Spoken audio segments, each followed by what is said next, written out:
Hello there, and thank you for joining me this afternoon. So, today is going to be a colossally boring stream because there are some things that I want to pursue that aren't necessarily going to move forward at the rate that we'd like, or there are things that just take time and aren't particularly engaging during that time. So, one of those is Silver Waste. I'd like to get to the Silver Waste and see if we can get a few of those core Tyria mastery points that are associated with the bosses there. I'd like to do Dragon Stand Run, which we're about to do in a minute. And then I think we're going to end up doing a little bit more Season 3, which I didn't think we were going to do. But coming back here and talking to Exemplar Calden, or rather not talking to Exemplar Calden, what I realize is he won't engage me at this point in time. I think we need to get a little further into that particular chapter, the one associated with Lake Doric here, Chapter 4, Season 3, in order for him to become accessible to us and for us to gain access to Spectral Aid, which Dragon Stand, which we're going to go to here in just a second, should pretty much fill out this experience bar. If it doesn't, it's going to bring us real close. Whether or not this will be accessible for us, I don't know, because the NPC is not accessible for us right now. So we may end up having to come back and engage him post Living World Season 3 content to be able to make that skill accessible to us. So we'll find out about that. We'll know once we fill that bar up, and hopefully we'll fill that bar up by doing some Dragon Stand here. So I don't see any commanders on this particular map. I do see a few other people, but they may be on other maps. They may already have LFGs up. In fact, ideally, if Dragon Stand is going to be run in an organized fashion at the 2:30 mark here, this being 2:30 Eastern Standard Time, then hopefully there are some LFGs already up. So let's check and see. And there are not. That's a disappointment. But not a crisis. We'll wait it out for 2 minutes 45 seconds. And hopefully, when we come back into the map, we see more than the 6 or 7 people that are here right now. And we discover that a Sunday afternoon Dragon Stand is viable, regardless of, NFL games and, the World Cup game is or match. It's a match, right? That is over already, so hopefully we get some people running, and we'll find out here shortly. There should be a mushroom over here for us to get out of here.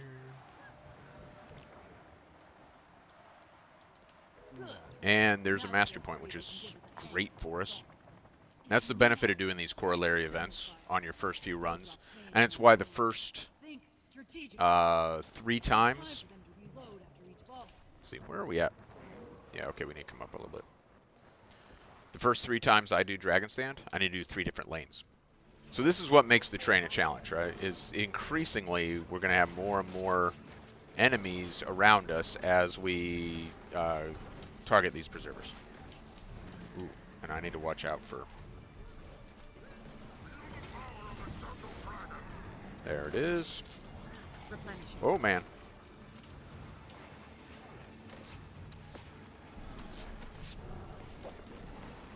Moving on.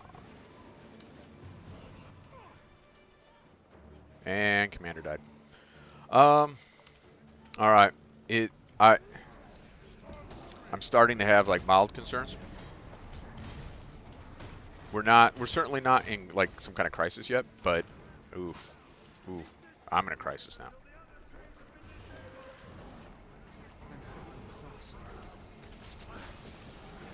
Oh man.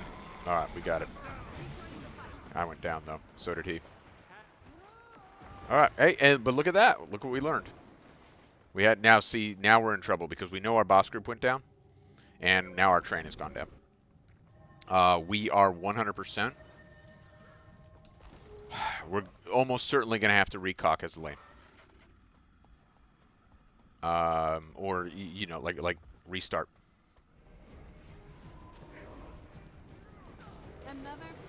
There we go. All right, they got it right the second time. Probably we received some help from other lanes. And they could afford to do that if their bosses are dead, as long as their trains are proficient. because now their boss group is no longer needed, and their train can continue to function as it was functioning all along, and that boss group can then come, in our case, probably just function as our boss group, since our boss group was not adequate. No need. It's dying. I wish this were a skippable cutscene. It's super cool. I think it's a fantastic cutscene. That's a great way for the dragon to go. Like, it spikes itself. Like, super cool. But, unfortunately, it's not skippable, and thus I have seen it probably 300, 400 times. So, if you're doing Reba properly, you're doing what these folks just did, which is you just run through. Run through, kill a bunch of things, tag, and then move on. You don't stay and complete the event. Oh, and they're also marking the chest. Okay, well, let's open it since it's right here. I should have a few keys at least. Yay. Yay for us. Oh, Indigo. Which one's Indigo? Indigo's purple, right? We're at Indigo. Oh, like literally. So it should be right in front of us. No, Indigo is blue. Oh, that's probably right there. Yep, there it is. All right, so here's a mastery point for us. This is exactly why we came to the map. So the fact that I don't know what color Indigo is, we're going to kind of put that off to the side. Actually, we should slow down. Auto attack only. Other people may want this. We're just going to auto attack. And that guy's going to die because we're just auto attacking. Sorry, buddy. Oh, I don't want to die, though.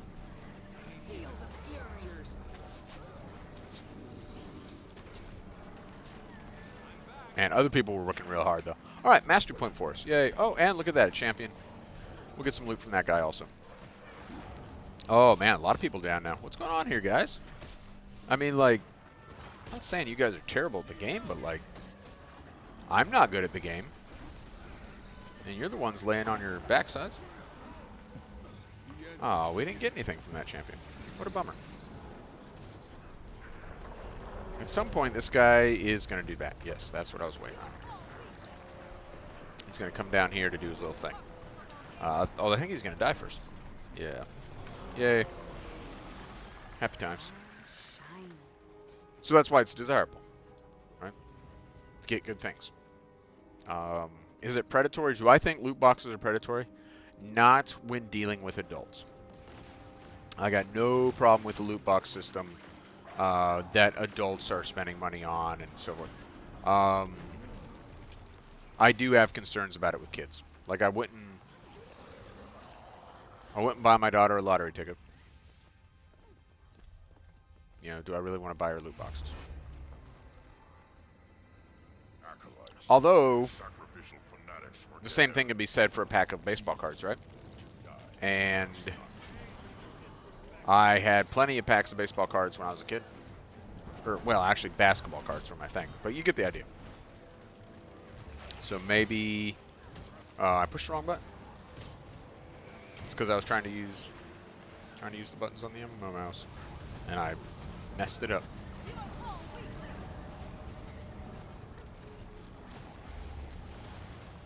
I didn't turn out messed up just because I bought baseball cards. So maybe I shouldn't worry that much about loot boxes in Guild Wars 2. But if I ran the studio, I would not necessarily do things the same way. I'm not saying I'd remove Black Lion chests.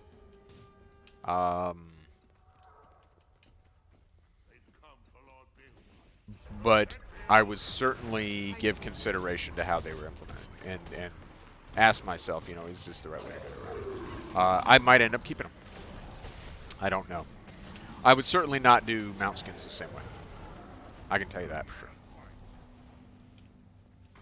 You know, let's go ahead. We know we're done. Let's do it. There we go. Nice. Yeah. So now, unfortunately, this person's probably going to be lost in the sauce. Because there's 4 people who know how to run it for speed and probably are doing so.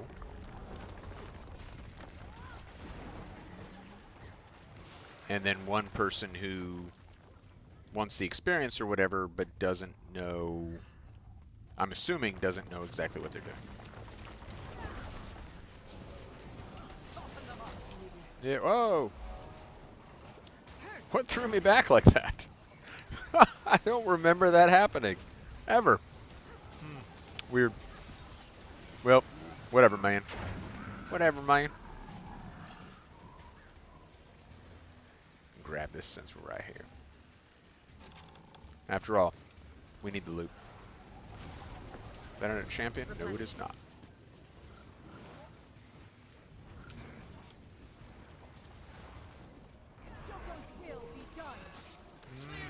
Yes, Jokers will be done. Woo. The dangers of being a skill clicker. Losing track of your mouse cursor. Serious business.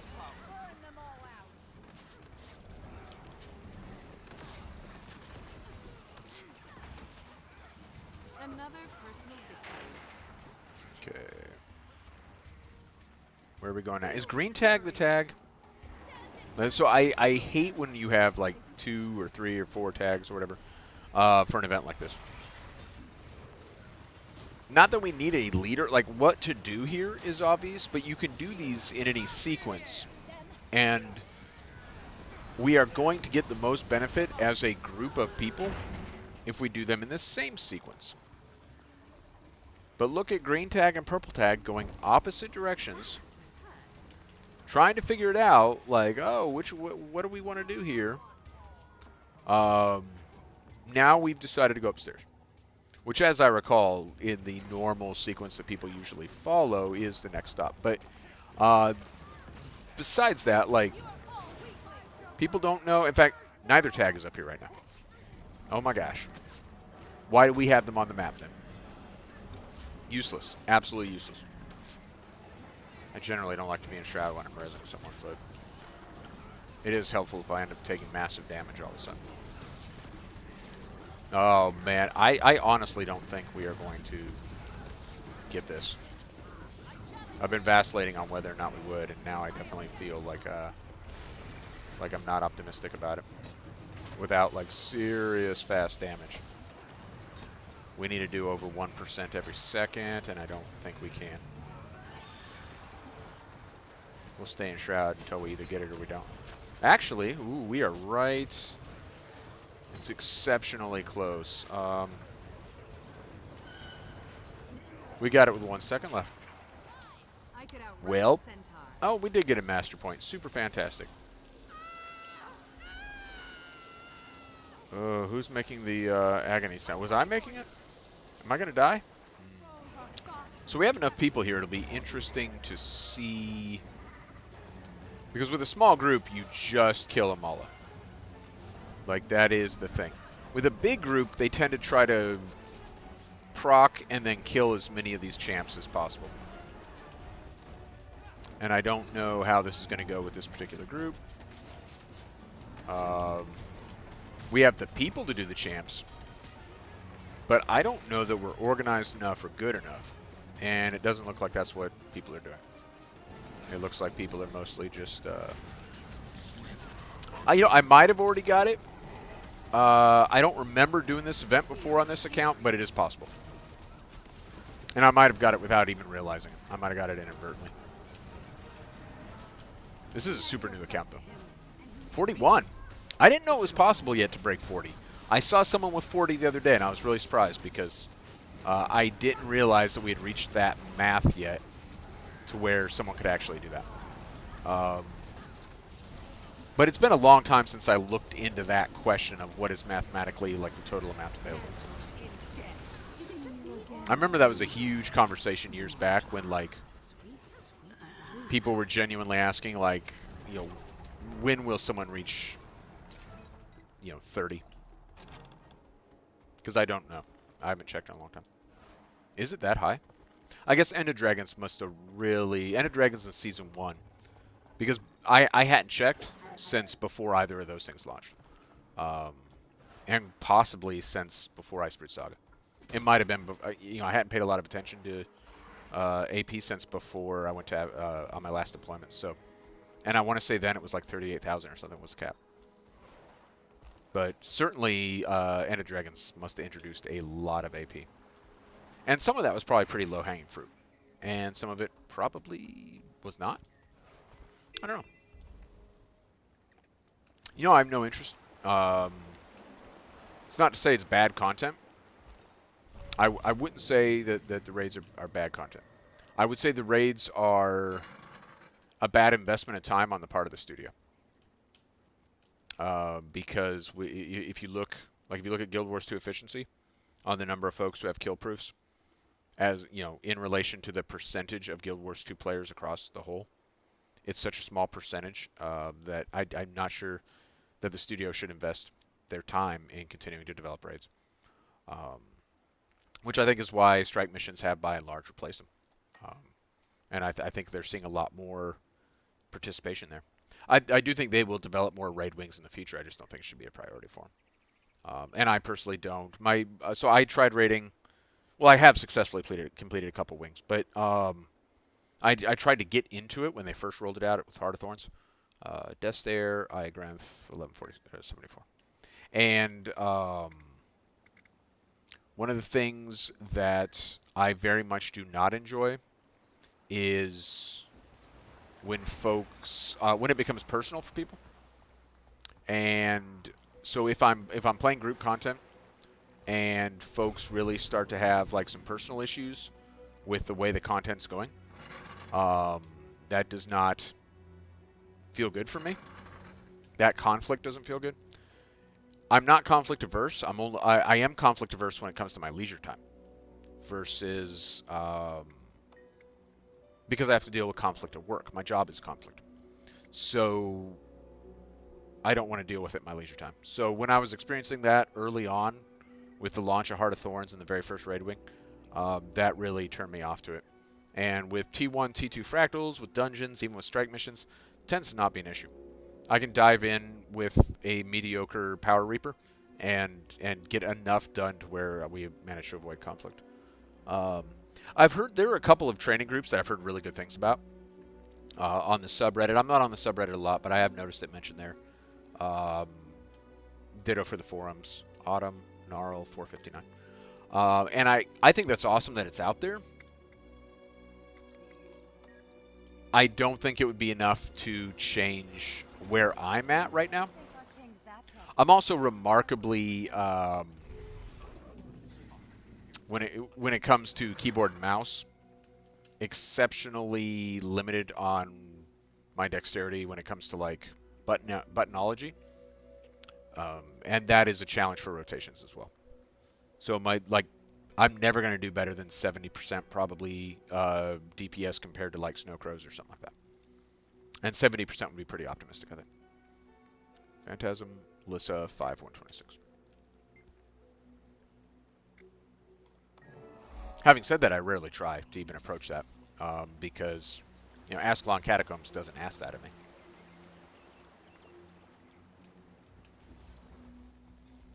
And I'm pretty happy with being at that stage, or being that person. For me as an individual, where I would be concerned about it.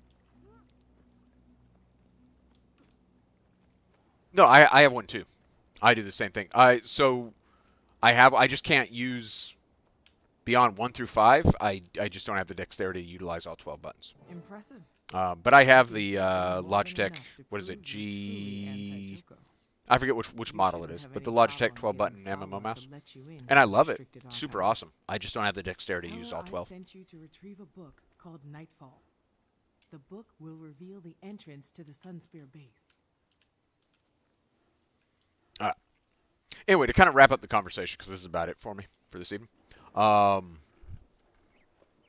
A-okay with being the person who's limited in what they can do, and I'm A-okay with other people being limited in what they can do, as long as they don't impose that limitation on other people. And that's part of the reason that I'm also reluctant to raid.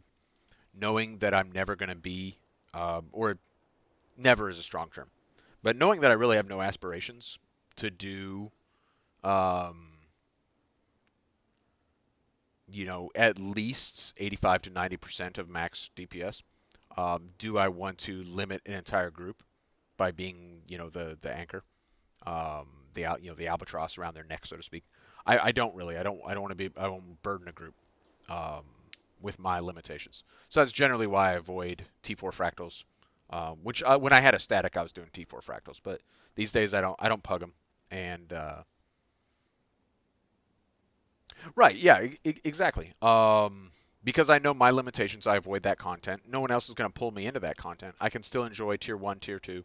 I can still enjoy dungeons. And that's kind of central to this entire playthrough that I've been doing is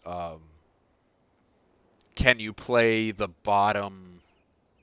because most Guild Wars 2 content is that kind of skill floor content. So you can play 90% of the game at skill floor versus skill ceiling. And what does it take to reach the, to be fully prepared for that 90% content, which I defined as, about 120 mastery points to get a few fun things like, Skyscale and the JTech Waypoint and a few other things like that. And then Tier 2 Fractals, AR, a couple of Ascended pieces. That's really about it. And you can enjoy 90% of the game comfortably without ever really needing to dive into that last 10% until you feel ready. So that's kind of the premise of what I've been doing, and I think it's a good premise for a lot of people. It's not for some people, and that's why you need the mighty teapots and wooden potatoes out there, because there are the people who need that too. That's kind of the whole idea. All right, and just wrap up the video portion. So I just stopped streaming, but I do want to wrap up the video here before I edit it and throw it up probably tomorrow. Made some progress. We're up to 35 AP now because we did successfully move along on a couple of mastery tracks, and we're at 32 hours, under 32 hours. So that's a pretty good place to be in terms of gold. 55, so we gained about 5 gold today, which is not really all that bad. And we can assume that we will ultimately end up in with a couple more. We've got a couple more here, and we'll probably get at least one more once we sell everything. So to say we're at 57, 58 gold, I'm pretty satisfied with that. And look, we finally got a chest for our key. Let's go ahead and use that. Why not? So it's currently the Christmas themed chest. We did not get anything super rare. Best case scenario is we get the black abyss die. I forget what it's called. We didn't. We got a relatively common die. So no wins for us. Literally nothing good out of that chest. A scrap, not even a full ticket. But we'll take what we can get. It's not worth complaining about. What did we get from Evan? 1.5 gold. We'll take the gold. That's cool. Overall, though, satisfied with our progression. And looking forward to jumping in when we get a chance. Might be a few days, but look forward to doing some more. So, enjoyed having someone on stream with me. Enjoyed today's play. Got in a little more than usual. And I hope everyone has a good one. See you guys later.